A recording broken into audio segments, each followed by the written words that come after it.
بهما فإنه لا يضر إلا نفسه ولا يضر الله شيئا.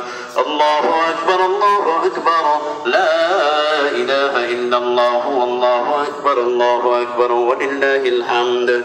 أعوذ بالله من الشيطان الرجيم.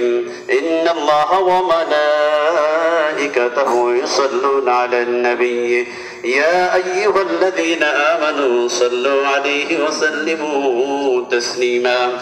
اللهم صل على محمد عبدك ورسولك وصل على المؤمنين والمؤمنات والمسلمين والمسلمات وبارك على محمد وأزواجه وذريته. قال النبي صلى الله عليه وسلم أرحم أمتي بأمتي أبو بكر وأشدهم في أمر الله عمر وأصدقهم حياء عثمان وأقضاهم علي وفاطمة السيدة نساء أهل الجنة والحسن والحسين سيدا شباب أهل الجنة وحمزة